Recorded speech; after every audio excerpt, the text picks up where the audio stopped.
जय Hind students, welcome to study for civil services. कैसे हैं आप सभी लोग? उम्मीद करता हूं सभी बहुत ही बढ़िया होंगे।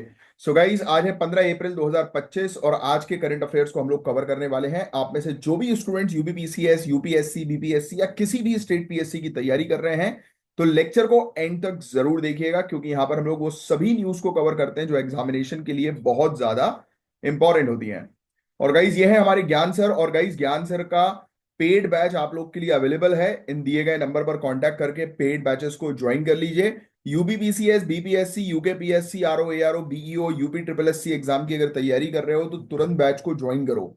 यहाँ पर जीरो से लेकर सिलेक्शन तक की प्रॉपर तैयारी होती है। इवन हरियाणा, राजस्थान या छत्तीसगढ़ से भी बिलोंग कर रहे हैं तो भी आप बैचेस को जो है वो ज्वाइन करिए। आपके लिए बैचेस अवेलेबल हैं। और अगर आप बताएंगे कि आप करंट अफेयर्स के लेक्चर्स रेगुलर बेसिस पर फॉलो करते हैं तो आपको एक्स्ट्रा डिस्काउंट भी जो है वो मिल सकता है। और देखो, ये आज के टॉपिक्स हैं जिनको हम लोग एक एक करके कवर अप करने वाले हैं, तो आइए डिस्कस करेंगे। बट बिफोर दैट, मैं हूं आपका एजुकेटर कमलाक्ष झा, और आपके एक बार कमेंट्स में चेक कर लेता हूं कि आप लोगों ने लास्ट लेक्चर्स में क्या कमेंट्स किए हैं, फिर अपन आगे बढ़ेंगे। ऑलराइट। तो रोहित गुप्ता, मेरे ख्याल से इस चैनल पर रोहित गुप्ता जी अभी अभी एक्टिव हुए हैं। Very good Rohit Gupta. आप रेगुलर बेसिस पर जो है वो आंसर्स जो है वो लिखना शुरू करिए। बहुत शानदार आयुष गुप्ता। कंसिस्टेंसी देखकर स्टूडेंट्स की मुझे मजा आ जाता है। Ayushi Singh very good. Sharaf Haider very good. Future bureaucrat very good. Future bureaucrat regular answers जो है वो अभी आ नहीं रहे, बीच बीच में मिस होते जा रहे हो। ट्राई करो रेगुलरिटी रहो मेंटेन रखने की। ईशा ठाकुर वेरी गुड यार, शानदार। पायल भारती। एक प्राइमरी स्कूल शाहपुर का एक कमेंट है। बढ़िया, आप भी सभी क्वेश्चंस के आंसर लिखना शुरू करो रेगुलर बेसिस पर। आयुषी सिंह वेरी गुड यार। और इवन किसी को कुछ पूछना रहे तो भी आप पूछ जो है वो सकते हो। प्रीवियस टॉपिक्स में अगर कोई चीज है जो ऊपर से गई हो, समझ में ना आई हो प्रॉपर तरीके से, तो you can ask your doubts also. और इवन प्रिपरेशन के दौरान कोई प्रॉब्लम आ रही है तो भी you can ask me, I can help you with that. बहुत बढ़िया श्रेया तिवारी। और किसी का आंसर्स या कोई क्वेश्चन देख लेता हूँ मैं एक बार। प्रीति मिश्रा बहुत शानदार। अंजलि बब्बर बहुत शानदार। सर, कॉर्पोरेट सेक्टर में फीमेल का सुशासन किया जा रहा है डायरेक्टली नहीं बट इनडायरेक्टली। सर, बहुत सी फीमेल्स को मैंने देखा है कि उनके साथ शोषण किया, हाँ होता है यार। चाहे पे गैप का इशू हो, तो इसी चीज को तो खत्म करना है, इसलिए तो आप तैयारी कर रहे हो कि ये सब इश्यूज जो है उसको खत्म करना जरूरी है। और ये सब इश्यूज जब दिमाग में बार बार चलते रहेंगे तो आपका मेंस का आंसर बहुत अच्छा बनेगा। Very good. फिर इसके अलावा एक आईडी और है, शमा अख्तर। आप भी रेगुलर जो है वो रहो, पहले आपके बीच में कमेंट्स आए थे फिर गायब हो गए। साहिल, रेगुलरिटी मेंटेन रखो। पायल भारती बहुत बढ़िया यार। और किसी का कुछ है क्या? क्योंकि कल कल के भी आपके आंसर्स नहीं देखे थे। शगुन सिंह वेरी गुड। ठीक है, मेरे ख्याल से मैंने सबके जो है वो देख लिए हैं, है ना? चलो, अब अपन आज के सेशन को जो है वो शुरू करेंगे। आपको पेन और पेपर लेकर बैठना है। जो भी इंपॉर्टेंट चीजें होंगी टॉपिक से रिलेटेड वो मैं आपको बताऊंगा, जिसको आपको गाइज नोट डाउन करना है। अचानक से लाइट जो है वो चली गई थी, कोई बात नहीं, होता रहता है। गर्मियां जो है वो आ गई है, गर्मियों में जो है वो ज्यादा लाइट जो है वो जाती है। क्या रीजन है भाई गर्मियों में ज्यादा लाइट जाने का? 3 पॉइंट्स कमेंट बॉक्स में लिख कर बताओ। This is the game of civil services. जो आपके आसपास चल रहा है उसी में ही क्वेश्चन जो है वो ढूंढो। राइट।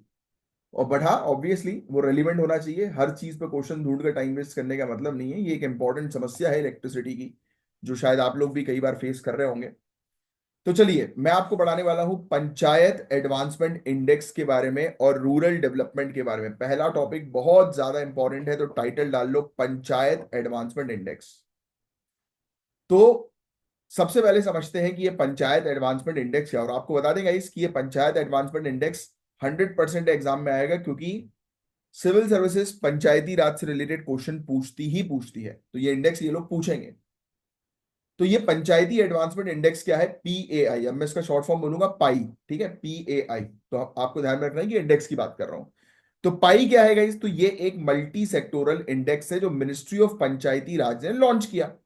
इसका मेन काम क्या है? इसका मेन काम यह है कि हमारी कंट्री के अंदर 2.5 लाख से ज्यादा जो ग्राम पंचायत हैं वो किस प्रकार से परफॉर्म कर रही हैं उनको ट्रैक करना, उनका आकलन करना। मतलब कुल मिलाकर हम देखेंगे कि हमारी कंट्री के अंदर ग्राम पंचायत जो है वो कितनी प्रोग्रेस कर रही है इस इंडेक्स को देखकर।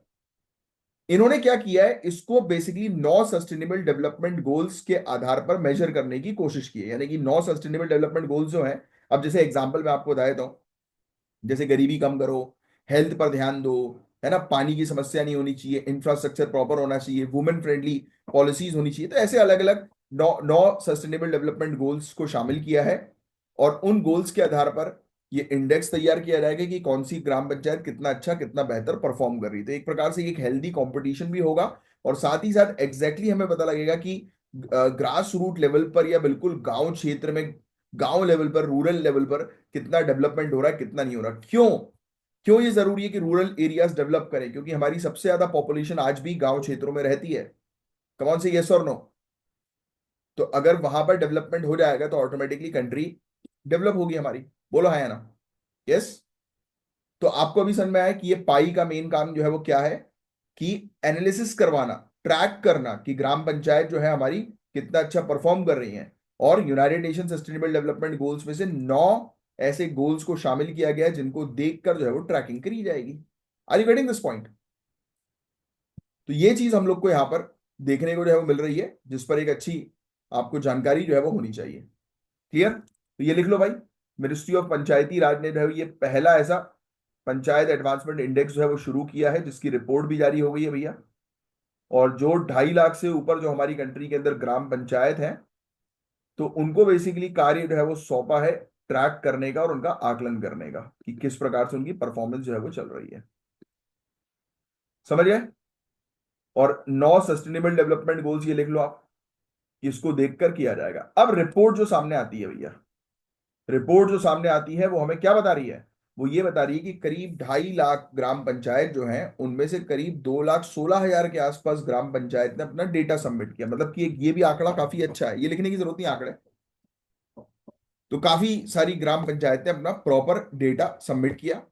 अब यहां पर समझने वाली बात यह है कि सबसे टॉप पे जो चल रहे हैं वो मात्र 699 है ना। फिर उसके बाद हम देखें कहां आंकड़ा 699 का, और दूसरे नंबर पर, परफॉर्मर नंबर पर आपको 77,000 के आसपास गांव नजर आ रहे हैं, ग्राम पंचायत मतलब, जो थोड़ा ठीक ठाक परफॉर्म कर रहे हैं।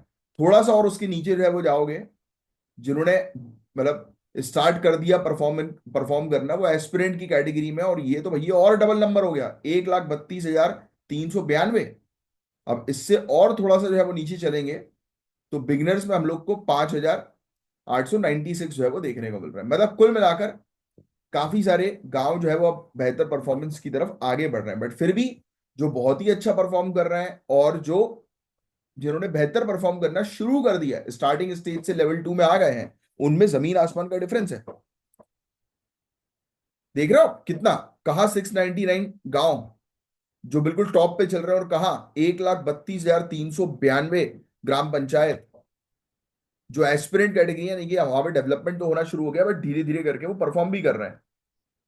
और अचीवर कैटेगरी में कोई भी नहीं है, यानी कि टॉप पे तो बिल्कुल भी कोई भी नहीं है कि जिसने भाई पूरे गोल्स वगैरह जो है वो प्रॉपर तरीके से काम किया है सभी गोल्स पे। तो आपको लगता है कि ये एस्पिरेंट कैटेगरी में इतने ज्यादा पंचायत हैं, तो किस चीज की कमी हो सकती है? क्या आपके हिसाब से ये इंडिकेटर किस तरह से उन पंचायत की ग्रोथ को अफेक्ट करते हैं? मतलब ऐसा क्या है भाई, मतलब प्रॉब्लम सबसे बड़ी क्या है? गरीबी। कम ऑन, ये तो आप बिल्कुल बिना सोचे जो है बोल सकते हो ये सब चीजें। तो अब आपको समझना ये भी होगा कि किस स्टेट ने जो है वो किस किस प्रकार से परफॉर्म किया। गुजरात तेलंगाना ने सबसे ज्यादा परफॉर्म किया, अच्छा किया। फ्रंट रनर पंचायत है, याद रख लेना। फ्रंट रनर ग्राम पंचायत, ये आपसे स्टेट पीएससी पूछ सकती है, और इवन यूपीएससी के लिए भी याद रखना। गुजरात में 346, तेलंगाना में 270 ग्राम पंचायत देखने को मिला। फिर महाराष्ट्र, मध्य प्रदेश, उत्तर प्रदेश भी टॉप परफॉर्मर में आ रहे हैं। बिहार, छत्तीसगढ़, आंध्र प्रदेश, इन्होंने भी अच्छा खासा काम जो है वो किया है। तो जब हम पाई की बात करते हैं, यानी कि इस इंडेक्स की जो है वो बात करते हैं, तो इसके अंदर 435 यूनिक इंडिकेटर्स होते हैं, जिनमें 331 मैंडेटरी और 104 ऑप्शनल इंडिकेटर है। ये इंडिकेटर नेशनल इंडिकेटर फ्रेमवर्क से अलाइंड होते हैं जो ministry of statistics and programme implementation ने सेट किए हैं। अच्छा, ये इंडिकेटर किन किन चीजों का आकलन करेंगे, तो ये बताएंगे कि क्या पंचायत ने गरीबी को कम करने के लिए प्रयास किए कि नहीं किया, क्या हेल्थ सर्विस एक्सेसिबल है, क्या पानी की कमी नहीं हो रही है, क्या महिलाओं को सशक्त करने के लिए पॉलिसीज है उस गांव में। तो ये सब पूरी चीजें आकलन किया जाता है पाई के थ्रू। ये सब लिखने की जरूरत नहीं, उतना कुछ खास इंपॉर्टेंट नहीं है। अच्छा, पाई का एक मेन ऑब्जेक्टिव है डेटा ड्रिवन गवर्नेंस को प्रमोट करना, ये लिख सकते हो आप। पाई का मेन ऑब्जेक्टिव है डेटा ड्रिवन गवर्नेंस, लिख लो, डेटा ड्रिवन गवर्नेंस को प्रमोट करना, कि शासन ऐसा होना चाहिए जो आंकड़े के आधार पर हो, प्रॉपर डेटा के आधार पर हो, राइट। पॉलिसीज बननी चाहिए, एविडेंस बेस्ड पॉलिसी होनी चाहिए। तो ये इनके मेन ऑब्जेक्ट, ऐसे ऐसे जब शब्दों का आप उपयोग जो है वो करोगे ना, डेटा संचालित शासन, है ना, तो मजा आएगा। समझ रहे हो आप? तो आपका आंसर काफी अच्छा जो है वो दिखेगा कि भाई ऐसी नीतियां जो है वो लेकर आओ जिसमें एविडेंस हो, साक्ष्य आधारित नीति हो, है ना। तब पढ़ने वाले को भी अच्छा लगेगा और आपका एक आंसर प्रोफेशनल जो है वो देखेगा। ऐसा नहीं कि आपने कुछ भी जो है वो उठाकर लिख दिया। तो आंसर्स बनाने की कोशिश करो, सेंटेंस बनाने की कोशिश करो, इससे आपको फायदा मिलेगा। तो हमने क्या देखा कि ये हेल्प कर रही है भाई, डेटा ड्रिवन गवर्नेंस तो बहुत जरूरी है। क्योंकि आप खुद सोचो, आप एक आने वाले समय के कलेक्टर हो, आपको अपनी डिस्ट्रिक्ट से गरीबी को खत्म करना है। तभी खत्म कर पाओगे ना जब आपके पास प्रॉपर पता हो कि भाई किस क्षेत्र में कितने गरीब लोग हैं, उस अकॉर्डिंग उनके लिए पॉलिसीज बनाओगे ना। मतलब वैसे आपको तो एग्जीक्यूट इंप्लीमेंट करनी पड़ेगी, बट फिर भी कहीं ना कहीं आपसे जब पूछताछ जो है वो की जाएगी आपकी डिस्ट्रिक्ट के बारे में, तो डेटा होना चाहिए ना आपके पास। तो आपको ये समझना होगा कि गांव क्षेत्र के डेवलपमेंट को ट्रैक करना और टारगेटेड इंटरवेंशन बनाना कितना जरूरी है। अगर हम गांव क्षेत्रों में इफेक्टिव शासन और डेवलपमेंट चाहते हैं तो हमें पीएआई जैसे टूल्स का इस्तेमाल करना होगा। अब एग्जांपल बताता हूं मैं आपको, जैसे कि अगर बिहार और छत्तीसगढ़ जैसे राज्य में मेजरली एस्पिरेंट पंचायत है, तो वहां स्पेसिफिक प्रयास की जरूरत है।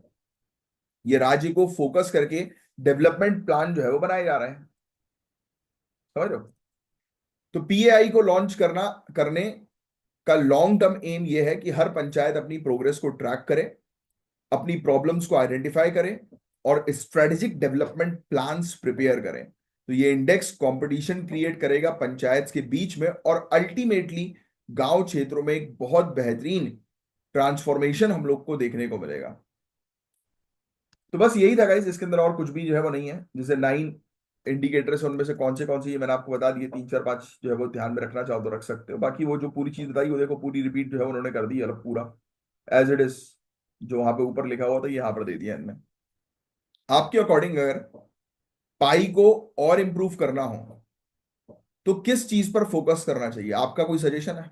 अगर कोई है तो प्लीज बताए ना कमेंट बॉक्स पे। तो ये पंचायत एडवांसमेंट इंडेक्स का ओवरव्यू था। हमने देखा कि कैसे ये एक इंपॉर्टेंट टूल है गांव क्षेत्रों के शासन को मॉनिटर करने के लिए, राइट।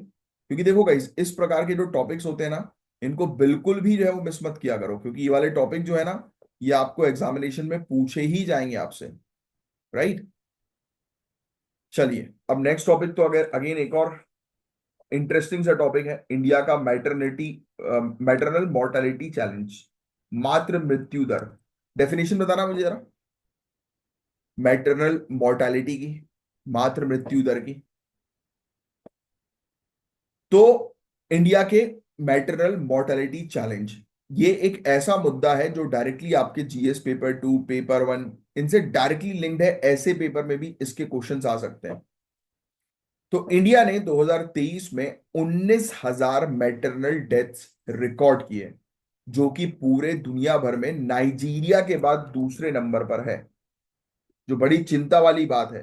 देखो, मैटरनल डेथ्स 19,000 हुई हैं 2023 में।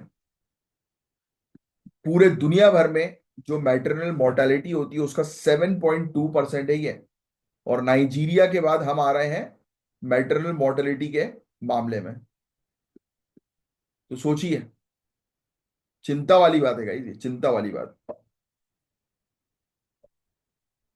अब सवाल उठता है कि क्या इंडिया ने प्रोग्रेस की है? हाँ किया है भाई। यूनाइटेड नेशन की report trends in maternal mortality 2000 से लेकर 2023 के इसने डेटा का आकलन किया। इनके अकॉर्डिंग बताया गया कि सन 2000 में मैटरनल मोर्टेलिटी रेट था 1 लाख लाइव बर्थ में 362 डेथ, और 2023 में 1 लाख लाइव बर्थ में 80 डेथ्स जो है वो रिकॉर्ड हुई हैं। तो कहीं ना कहीं इंडिया ने जो है वो प्रोग्रेस तो किया है, राइट। सन 2000 से लेकर 2023 के बीच में जो यूनाइटेड नेशन की खुद की रिपोर्ट बताती है, ये ध्यान में रखने की जरूरत नहीं, बस आपको एक आइडिया होना चाहिए हमने इंप्रूव किया। 78% डिक्लाइन हुआ, जो कि बहुत अच्छा प्रोग्रेस है, but still we have not achieved sustainable development goal 3.1, जिसका टारगेट है मैटरनल मोर्टेलिटी रेशियो को 70 से कम रखना है पर 1 लाख लाइव बर्थ में 2030 तक। ये लिख लेना भैया, ये वाला गोल, कि 2030 तक 70 से जो है वो नीचे रखना है मैटरनल मोर्टेलिटी को 2030 तक। ठीक है, नेक्स्ट। अब समझते हैं कि मेजर कारण क्या होते हैं, क्यों भाई मैटरनल डेथ्स हम लोग को इंडिया में देखने को मिल रही है। सबसे बड़ा रीजन है पोस्टमार्टम हेमरेज। पता है ये क्या होता है? Oh sorry, postmortem, postpartum, postpartum. Postmortem is different, postpartum है ना, हेमरेज। सबसे बड़ा रीजन ये है कि चाइल्ड बर्थ के बाद एक्सेसिव ब्लीडिंग होती है। दूसरा, हाइपरटेंसिव डिसऑर्डर, जैसे कि एक हम लोग को प्री क्लैम्पसिया देखने को मिलता है हाई बीपी के कारण, राइट। तो ये भी इशू होता है। फिर एक होता है सैनिटेशन और टाइमली केयर की कमी से होता है pregnancy related infection, anaemia, diabetes, hypertension, ये नॉन कम्युनिकेबल डिजीज के कारण भी डेथ हो जाती है। स्पेशली गांव क्षेत्रों में ट्रेन डॉक्टर्स और इमरजेंसी केयर की कमी है, तो भी वो डेथ का कारण बनती है। गरीबी बहुत ज्यादा है, प्राइवेट हेल्थ केयर का एक्सेस मिल नहीं पाता लोगों को, महंगा भी है। बिहार और यूपी के कई गांव क्षेत्रों में स्टिल घर पर ही डिलीवरीज होती हैं बिना किसी ट्रेन्ड मेडिकल हेल्प के, और इससे रिस्क और भी बढ़ जा रहा है। समझ रहे हो? तो दीज आर द इश्यूज। अब बात करते हैं सरकारी योजनाओं की। तो सिंपली बस आपको योजनाओं के नाम लिखना है कि मैटरनल मोर्टेलिटी को रिड्यूस करने के लिए कौन सी योजना है, सिर्फ ये योजनाओं के नाम जो है वो लिख लो आप। जनानी सुरक्षा योजना, इसमें कैश इंसेंटिव मिलता है ताकि डिलीवरी हॉस्पिटल में की जाए, घर पर नहीं। पोषण अभियान, न्यूट्रिशन को इंप्रूव करना फॉर प्रेग्नेंट और लैक्टिंग वुमेन को, स्पेशली आयरन, फॉलिक एसिड, ये सब चीजें उनकी डाइट में बढ़ाना। प्रधानमंत्री सुरक्षित मातृत्व अभियान, फ्री एंटीनेटाल केयर, रेगुलर चेकअप्स ताकि कॉम्प्लिकेशंस अर्ली डिटेक्ट हो जाएं। लक्ष्य इनिशिएटिव, लेबर रूम की क्वालिटी इंप्रूव करना सेफ डिलीवरी के लिए। फर्स्ट रेफरल यूनिट्स का इंफ्रास्ट्रक्चर मजबूत करना रूरल एरियाज में। स्किल्ड बर्थ अटेंडेंट अपॉइंट करना स्पेशली विलेज में। तो ये चीज हम लोग को जो है वो देखने को मिल रही है कि सरकारी स्कीम्स है जो थोड़ा सा आप ध्यान में रखिएगा। और भी है काफी सारी, ये 3 4 5 ध्यान में रखिएगा। तो ये मैंने आपको ऑलरेडी बता दिया, हाई मॉर्टेलिटी रेट इंडिया में जो है वो इन सब रीजंस के कारण हो रही है। वैसे लिखने की जरूरत नहीं, बहुत कॉमन सा टॉपिक है, पता ही होगा आपको इसके बारे में। तो गाइस, प्रोग्रेस तो हो रही है, लेकिन लास्ट माइल कनेक्टिविटी इंप्रूव करनी होगी। स्किल्ड हेल्थ केयर प्रोवाइडर्स की अवेलेबिलिटी इंश्योर करेगी कि गांव क्षेत्रों में सर्विस बेटर मिल सके। पब्लिक अवेयरनेस भी बढ़ानी होगी, स्पेशली रिप्रोडक्टिव हेल्थ को लेकर। तो अगर इंडिया को सस्टेनेबल डेवलपमेंट गोल 3.1 अचीव करना है तो अगले 5 सालों में फोकस, डेटा ड्रिवन और इंक्लूसिव पॉलिसी बनानी होगी जो वुमेन सेंट्रिक हो और ग्रास रूट लेवल पर काम करे। तो याद रखना, बताओ मुझे 1 लाख लाइव बर्थ में इंडिया के अंदर 2023 में जो है वो कितनी मैटरनल मोर्टेलिटी देखने को मिली? 80। याद रखना, टारगेट लिखकर बता दो, सस्टेनेबल डेवलपमेंट गोल 3.1 का टारगेट क्या है? 2030 तक मैटरनल मोर्टेलिटी रेट कितने से नीचे होना चाहिए? जल्दी बताओ कमेंट बॉक्स में। 70 से नीचे होना चाहिए, ये चीज आएगी। कारण क्या है? Postpartum, bleeding, blood pressure disorder, infection, anaemia, ये सब कारण हम लोग को देखने को मिलते हैं इसके। तो बस यही था इस पूरा वाला टॉपिक। अब नेक्स्ट टॉपिक की तरफ हम आगे बढ़ेंगे। ठीक है। इंडिया और बांग्लादेश का ये टॉपिक है। जो ट्रांसशिपमेंट फैसिलिटी दी थी, अब उसे हटा दिया गया है। और इस डिसीजन के पीछे के स्ट्रेटेजिक रीजन क्या है, इसका इंपैक्ट इंडो बांग्लादेश के रिलेशंस पर क्या होगा, तो ये पूरी चीज डिटेल में समझेंगे। पहले ये समझो आप, 8 अप्रैल 2025 को इंडिया ने बांग्लादेश को दी गई एक बहुत ही इंपॉर्टेंट ट्रांसशिपमेंट फैसिलिटी को कैंसिल कर दिया।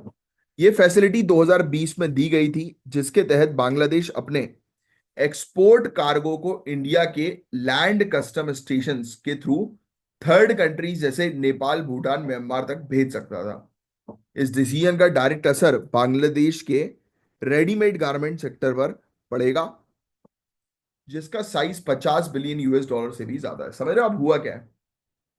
इंडिया इंडिया ने बांग्लादेश को बेसिकली एक फैसिलिटी दी थी।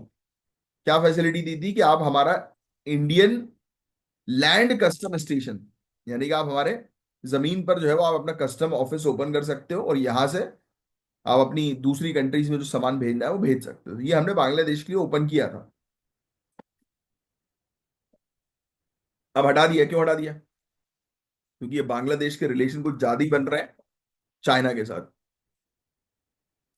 तो सिंपल सा रूल कहता है बॉस, कि आपके लिए अगर कोई लॉयल नहीं है, बार बार आपको हर्ट कर रहा है, तो पहली फुर्सत में उसको अपनी जिंदगी से निकालो। If the person is disturbing you और क्रिएटिंग डिस्टर्बेंस फॉर यू, तो उस पर अब फिर ज्यादा फोकस मत करो। भाई हमें पता है कि चाइना हमारे इंटरेस्ट के लिए सही व्यक्ति नहीं है। हमने बांग्लादेश को समझाया, बट फिर भी बांग्लादेश बीच में चोरी छुपके चाइना से मिलने जाता है। तो मैंने कहा बेटा तू चोरी छुपके मिलने जा रहा है, बट पता तो हमें सब लग रहा है। हैं? दौलत या शोहरत दुआ लोगे तुम, मेरी जिंदगी से जाने का क्या लोगे तुम। कहानी वही है। तो हमने बोला पहली फुर्सत में निकाल देंगे। इसको हमने निकाल फेंका, बांग्लादेश को मना कर दिया कि कोई जरूरत नहीं है मेरे घर के आसपास भी भटकने की। क्या ये मूव इंडिया को भारी पड़ सकता है? नहीं। उसका रीजन मैं आपको बताता हूँ। अब मैंने स्ट्रेट फॉरवर्ड नहीं कह दिया, बट एक आपको जब आंसर लिखना तो एक बैलेंस अप्रोच पे लिखो, कि इससे ट्रेड जो है वो हैम्पर हो सकता है। अभी ऑलरेडी पॉलिटिकल अनस्टेबिलिटी बांग्लादेश के अंदर है, तो ऐसे मूव से जो है वो और अनस्टेबिलिटी बढ़ सकती है, रिश्ते चाइना के साथ वो और गहरे कर सकता है। But the point is that, समझने वाली बात यह है कि आप हमेशा अगर लीनियंट रहोगे ना, कह रहे चले यार कोई बात नहीं, होता है, कुछ कुछ लोग होते हैं। मैं भी था एक टाइम पर पहले ऐसा। और जैसे मेरे फादर हैं, वो मैक्सिमम चीजें जो है वो लीनियंट है, मतलब वो मैक्सिमम चीजें माफ कर देते हैं। कि किसी से कोई गलती हुई तो थोड़ा चल छोड़ो यार कोई बात नहीं, चलो छोड़ो यार, जिसको जो दिखाई दे वो करो, अपन तो अपना अपनी रिस्पॉन्सिबिलिटी निभाएंगे, बस बात खत्म। नो। कोई तुम्हारे साथ गलत कर रहा है तो उसको पहले चार बातें सुनाओ और उसको निकालो। इग्नोर। इग्नोर करने से बड़ी चीज लाइफ में और कोई है ही नहीं। और अपनी अपनी तरक्की पर फोकस करो, सामने वाले को इग्नोर कर दो। We have ignored Bangladesh right now, to make him realize, कि वो रियलाइज करे कि बेटा हमसे दुश्मनी भारी पड़ेगी, और जाने वाले को कोई रोक नहीं सकता। खींचो मत किसी को भी। जो जाना चाहता है पहली फुर्सत में निकल, चाइना पसंद आ रहा है निकल। तो सवाल ये उठता है कि हमने क्यों रोका। पहले ये सुन लो आप, है ना, फिर आगे की कहानी समझाऊंगा। मैं बोला हमने क्यों मना कर दिया कि नहीं कर रहे हम तुम्हारे साथ अब ये agreement continue. Apparel export promotion council, जिसको बोलते हैं हम लोग AEPC, ये यहां पर लिखा है। अपेरल एक्सपोर्ट प्रमोशन काउंसिल, लिखो मत अभी, बाद में बता दूंगा क्या लिखना है। इन्होंने कंप्लेन किया कि बांग्लादेश के टेक्सटाइल एक्सपोर्ट से इंडियन इंडस्ट्री को कंपटीशन हो रहा है। मतलब बांग्लादेश वहां से जो सामान हमें भेज रहा है, उससे हमारी इंडियन इंडस्ट्रीज को नुकसान हो रहा है। वो चाइना से सस्ते में खरीद रहा है, यहां सस्ते में बेच रहा है। तो प्रॉब्लम हमें हो रही है। इंडियन पोर्ट्स और एयरपोर्ट जैसे दिल्ली एयरपोर्ट पे कंजेशन बढ़ रहा है, अननेसेसरली ज्यादा सामान जो है वहां पे रखा हुआ है, जिससे हमारे खुद के जो प्रोडक्ट्स हैं वो टाइम पर नहीं क्लियर हो पा रहे हैं इनके सामान रखने के चक्कर में। और बांग्लादेश के साथ जो मेन कारण है वो यही है, बांग्लादेश के साथ बांग्लादेश चाइना के साथ कई बार जो है पकड़ा गया है, स्पेशली सिलीगुड़ी कॉरिडोर के पास इंफ्रास्ट्रक्चर प्रोजेक्ट्स बन रहे हैं, जो कि सिलीगुड़ी कॉरिडोर याद आ रहा है, चिकन नेक, ये हमारे लिए बहुत ही इंपॉर्टेंट कॉरिडोर है। तुम वहां पे चाइना के साथ मिलकर इंफ्रास्ट्रक्चर प्रोजेक्ट्स बनाने के लिए प्लानिंग कर रहे हो, हैं? तो हम हर चीज देखते हैं, नोटिस करते हैं। तो हमने बोला कि ये इंडिया की सिक्योरिटी के लिए चिंता बन रहा है, इसकी हरकतें मुझे टेंशन दे रही है, मुझे अपना एग्जाम क्वालिफाई करना है और उसकी हरकतें ऐसी हो रही है, निकालो इसको जिंदगी से बाहर। तो हमने बांग्लादेश को निकाल दिया। समझ में आई कहानी? क्या है? Point number one, domestic industry के ऊपर प्रेशर क्रिएट हो रहा है। पॉइंट नंबर टू, कंजेशन हो रहा है। Point number three, Siliguri corridor पर चाइना के साथ मिलकर इंफ्रास्ट्रक्चर प्रोजेक्ट बनाने की प्लानिंग चल रही है तुम्हारी। तो बेटा चाइना के साथ इन्वॉल्व हो रहे हो तो गेट आउट पहली फुर्सत में। अब होगा ये कि बांग्लादेश की एक्सपोर्ट कॉस्ट जो है वो बढ़ जाएगी, इससे बांग्लादेश को होगा नुकसान, डिलीवरी डिले होंगी, स्पेशली यूरोपियन और यूएस मार्केट के लिए। अपने पोर्ट्स या ट्रांजिट ऑल्टरनेटिव की कमी की वजह से बांग्लादेश का ट्रेड काफी इंपैक्ट होगा, ग्लोबल कॉम्पिटिटिवनेस पे भी असर पड़ेगा।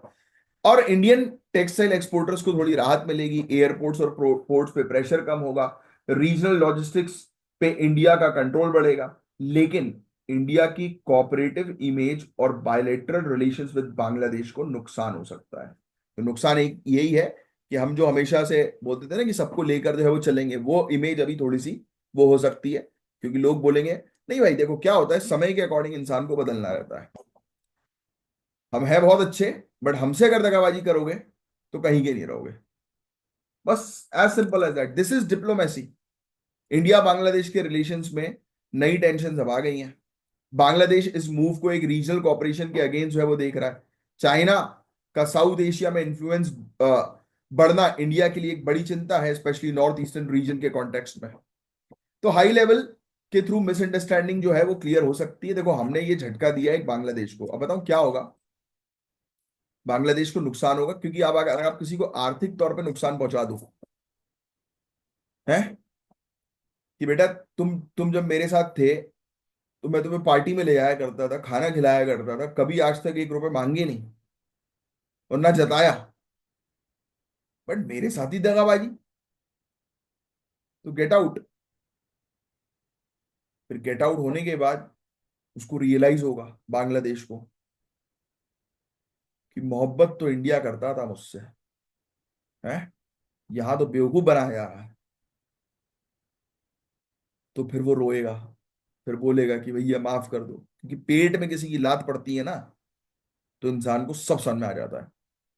तो हमने बेसिकली ये झटका दिया है बांग्लादेश को सिखाने के लिए, और कुछ नहीं। और ये जरूरी होता है, लीनियंट मत बनो, लोगों के सामने झटका दो उन्हें। अगर झटका नहीं दोगे तो तुम्हारे सर पे चढ़ जाएंगे। कभी किसी को अपने सर पर चढ़ने मत दो, मदद करो वेल एंड गुड, सर पे चढ़ने मत दो। तो ये था टॉपिक, क्या था इसमें लिख लो। इंडिया ने 2000 अप्रैल 2025 में बांग्लादेश का ट्रांसशिपमेंट फैसिलिटी कैंसिल किया। क्या कैंसिल किया? Transshipment facility.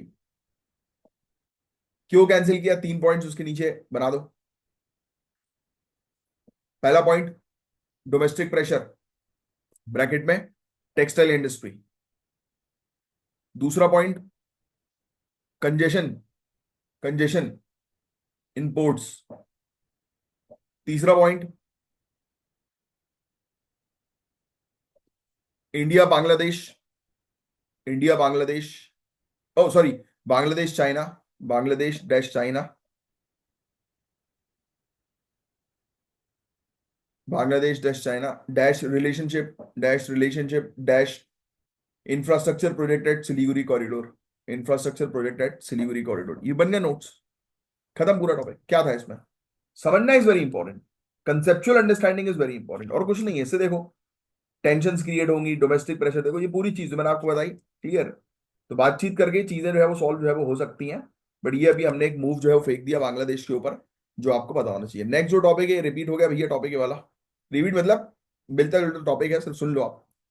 कुछ दिनों पहले हमने डिस्कस किया था कि समुद्री क्षेत्र में बहुत कचरा होता जा रहा है, माइक्रो प्लास्टिक और ये सब चीजें हमने डिस्कस करी थी, याद आ रहा है? वैसे ही है कुछ, सिर्फ सुनो। मरीन लिटर, लिटर मतलब कचरा, मरीन मतलब समुद्र। तो पूरी दुनिया में हमें देखने को मिल रहा है कि इस टॉपिक पे आज की डेट में हाईलाइट है, क्योंकि बड़ा इंपॉर्टेंट टॉपिक है। लेकिन इंडिया अभी भी एक डायरेक्ट नेशनल पॉलिसी इंप्लीमेंट नहीं कर पाई। पूरे दुनिया भर में समुद्र को बचाने के ऊपर बातचीत जो है वो की जा रही है, बट इंडिया अभी तक एक नेशनल लेवल पर कानून लेकर नहीं आई समुद्र को बचाने के ऊपर। उससे रिलेटेड ये आर्टिकल आया था। तो मरीन लिटर का मतलब यह है कि ह्यूमन एक्टिविटी से निकला हुआ कचरा जो समुद्र में पहुंच जाता है। क्या ये समझाने की जरूरत है आपको? नहीं। नदी से, नाले से, कोस्टल एरियाज में मौजूद जितने भी कचरे होते हैं वो डायरेक्टली पहुंच जाते हैं समुद्र तक। इसका 80% से ज्यादा हिस्सा प्लास्टिक है, जैसे bags, bottles, micro plastic, fishing gear. Ghost gear पता है आपको क्या होता है? गोस्ट गियर, ये चाहो तो लिख लो, ghost gear, GHOST GEAR, ghost gear dash. छोड़ा हुआ फिशिंग नेट, इसको बोलते हैं गोस्ट गियर। एक मछली का जाला है, वो आपने छोड़कर मछुआरे ने भूल गए, इसको बोला जाता है गोस्ट गियर, लिख लो। ये आर्टिकल में था एक, मैंने पढ़ा था, इसमें है कि नहीं है एग्जैक्टली इन्होंने मेंशन किया कि नहीं किया, बट आर्टिकल में ये है ना गोस्ट गियर। देखो लिखा है ना, अबेंडेंड और lost fishing nets, ghost gear. Microplastic food chain में घुस जाते हैं, जो बायोडायवर्सिटी और ह्यूमन हेल्थ दोनों को इफेक्ट करते हैं। याद है कुछ दिनों पहले माइक्रोप्लास्टिक पढ़ा था, बायो एक्यूमुलेशन, बायो रेमिडिएशन, ये बहुत इंपॉर्टेंट टर्म्स हैं जो ध्यान में रखना है। अब इन सब पॉल्यूशन का effect shipping, fishing, tourism industry पर होता है, जिसका इकोनॉमिक इंपैक्ट भी बहुत बड़ा है। अब चीजें समझो आप, प्लास्टिक प्रोडक्शन पिछले 10 सालों में इतना बढ़ गया है कि एक्सपर्ट्स बोल रहे हैं 2050 तक ओशियन में मछली से ज्यादा प्लास्टिक हो सकती है, वेट के टर्म्स में।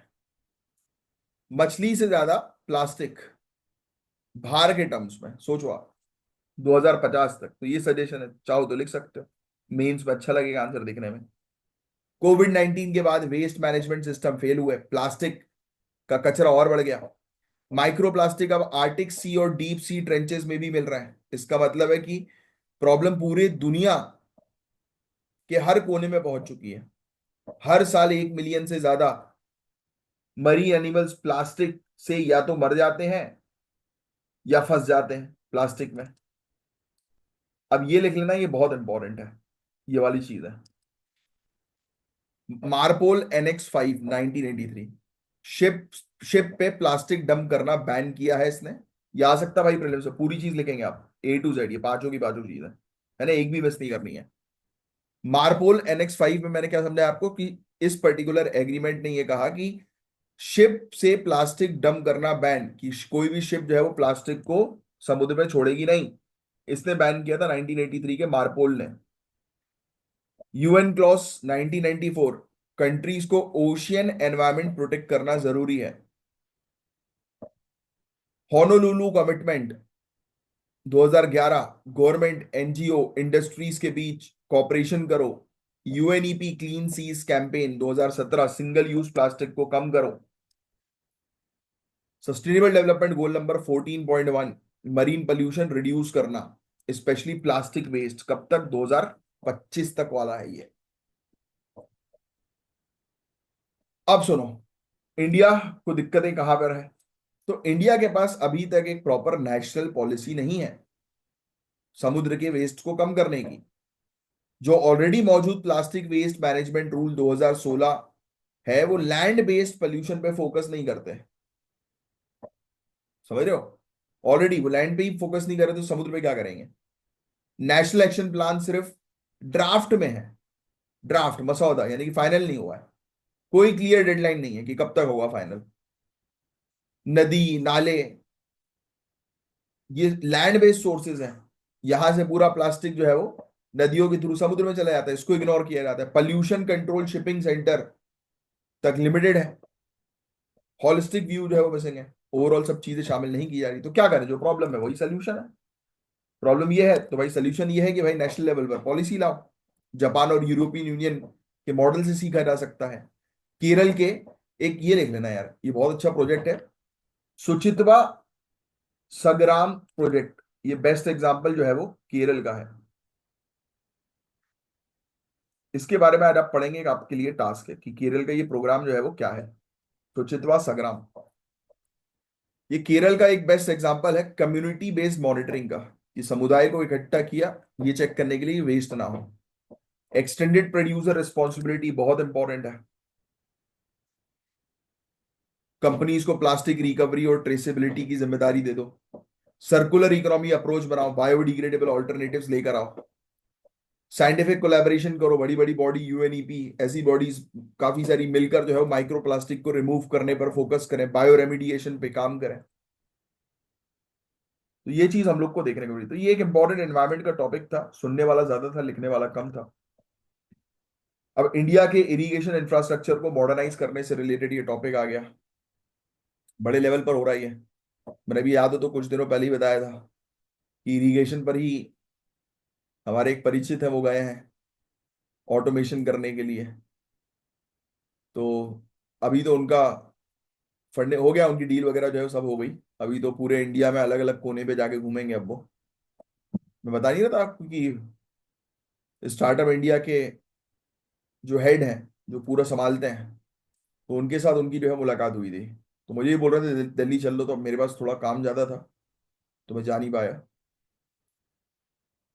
तो वही कहानी है भाई, बस जल्दी से इस एग्जाम को निकालो।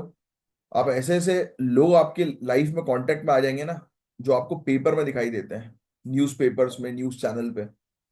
आप खुद न्यूज चैनल पे दिखाई दोगे, उन लोग के साथ बैठोगे, तो आपका फ्यूचर है सीएम के साथ, मिनिस्टर के साथ, कंपनीज, बड़ी बड़ी कंपनी के सीईओ के साथ, फाउंडर्स के साथ, इनके साथ बैठना है आपको भाई। तो ये फालतू चिरकुटाई करने में टाइम वेस्ट मत करो। नेक्स्ट टॉपिक, भारत के कृषि का बैकबोन, एग्रीकल्चर का बैकबोन आपको पता ही है क्या है? इरिगेशन, है ना? कम ऑन, इरिगेशन नहीं तो कृषि नहीं। तो जब पानी ही एफिशिएंटली खेत तक ना पहुंच पाए तो हर खेत को पानी का सपना कैसे पूरा होगा? तो अब इसी कदम पे चीजें आगे बढ़ रही हैं।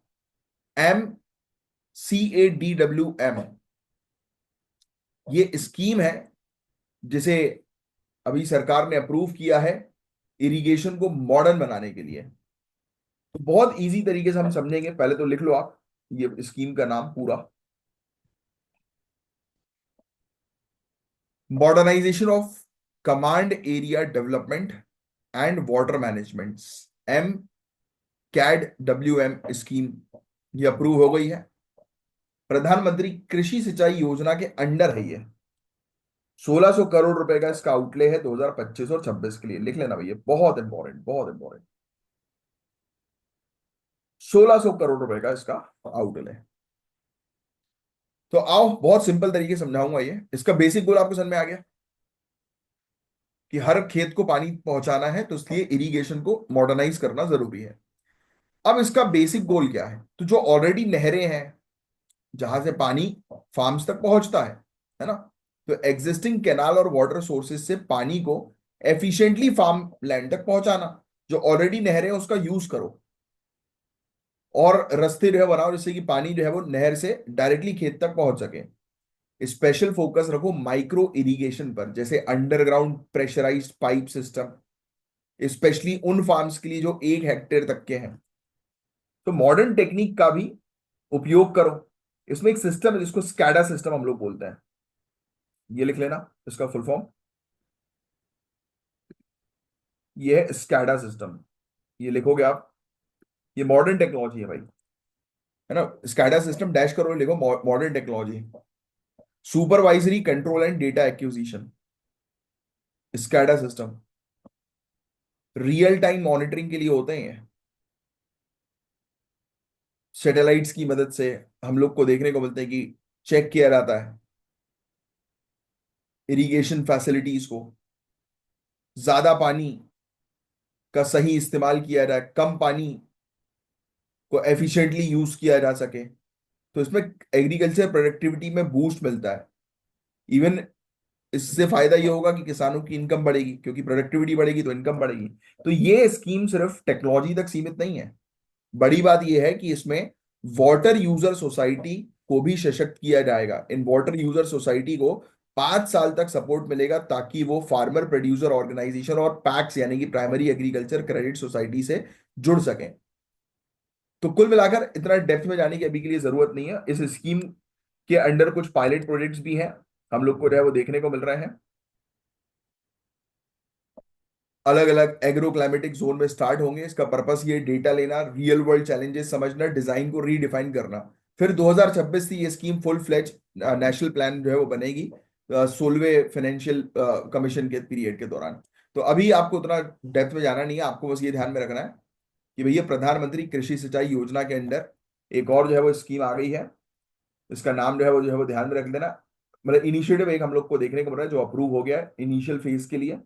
स्टार्ट जो है वो किया जाएगा, जिसमें मॉडर्न टेक्नोलॉजी का इस्तेमाल करके जो इरिगेशन के जो इश्यूज है, चैलेंजेस हैं, उनको रिजॉल्व किया जाएगा। बस इतनी चीज आपको समझनी है। और प्रधानमंत्री कृषि सिंचाई योजना, जिसने नोट्स नहीं बनाए लिख लेना, लॉन्च हुई थी 2015 में। गोल है हर खेत को पानी। इसका मोटो है पर ड्रॉप मोर क्रॉप। क्या है पर ड्रॉप मोर क्रॉप? अक्सर एग्जाम में इसका मोटो भी पूछा गया है। इसका फोकस आप ऑलरेडी जो है वो जानते हो यार, ड्रिप इरिगेशन, स्प्रिंकलर्स, ऐसी चीजों का उपयोग जो है वो करना, कि कम से कम पानी को एफिशिएंटली यूज करो। मतलब इसमें जल शक्ति ministry, agriculture ministry, rural development ministry जो है वो इन्वॉल्व है। डिस्ट्रिक्ट और स्टेट लेवल इरिगेशन प्लान्स के थ्रू जो है वो डिसेंट्रलाइज प्लानिंग की जाती है।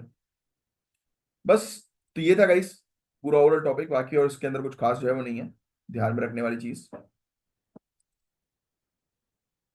एम कैट डब्ल्यू एम थोड़ा सा ध्यान में रखना, ये आपसे पूछ सकते हैं मॉडर्न टेक्नोलॉजी, या ऐसे पूछ लेंगे कि एम कैट डब्ल्यू एम जो है वो भी न्यूज में था, किससे रिलेटेड है? इरिगेशन से रिलेटेड, या किस स्कीम के अंडर है? तो प्रधानमंत्री कृषि सिंचाई योजना। अब ये मैप से रिलेटेड टॉपिक है, ट्राई करो ताइवान स्ट्रेट के बारे में करेक्ट आंसर जो है वो देने की। वेरी इंपॉर्टेंट, ये एग्जाम में आएगा ताइवान स्ट्रेट, क्योंकि आता है। और वन हाउंड राइनोसोरस के बारे में भी आप ही बताएंगे। बड़ा इजी से दो टॉपिक्स हैं, ट्राई करो इसका आंसर जो है वो देने की। और ये मेंस का क्वेश्चन है, ट्राई करना इसका 120 वर्ड्स में आंसर जो है वो लिखने की। और ये है हमारे ज्ञान सर के स्पेशल पेड बैचेस आपके लिए अवेलेबल हैं। दिए गए नंबर पर कांटेक्ट करके बैचेस को ज्वाइन करिए। यहाँ पर जीरो से लेकर सिलेक्शन तक की प्रॉपर तैयारी होती है। और क्या, और बस कल मिलेंगे। साइन ऑफ करता हूं, मैं हूं आपका एजुकेटर कमलाक्ष झा। जय श्री महाकाल, जय हिंद।